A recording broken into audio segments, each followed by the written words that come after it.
હવે આગળ વાત સરદાર સરોવર ડેમની જળ સપાટીમાં ફરી એક વખત થયો છે વધારો। ઉપરવાસમાં ભારે વરસાદથી નર્મદા ડેમમાં હાલમાં 1,73,395 ક્યુસેક પાણીની આવક થઈ રહી છે, જેને કારણે નર્મદા ડેમની જળ સપાટી 138.33 મીટર ઉપર પહોંચી છે। તો નર્મદા ડેમની જળ સપાટી હવે સંપૂર્ણ સપાટીથી માત્ર 35 સેન્ટીમીટર છે દૂર। આ ડેમમાંથી હાલમાં નદીમાં 1,05,278 ક્યુસેક પાણી છોડવામાં આવી રહ્યું છે, જેને પગલે વડોદરા, ભરૂચ અને નર્મદા જિલ્લાના 42 ગામોને એલર્ટ કરવામાં આવ્યા છે।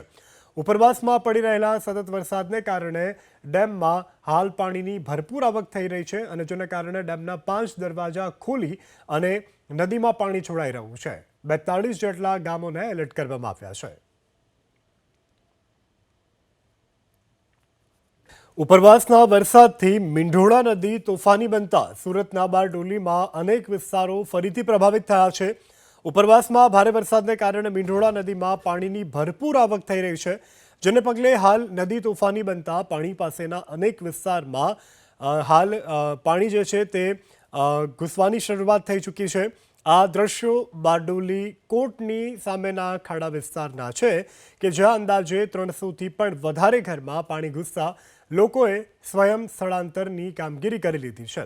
લોકોના ઘર સુધી આ પાણી આવતાની સાથે લોકોની હાલત કફોડી બની છે, ત્યારે લોકો અહીંથી અન્યત્ર સ્થળે જઈ રહ્યા છે। લોકો જાતે સુરક્ષિત રીતે પોતાનું સ્થળાંતરિત કરી રહ્યા છે।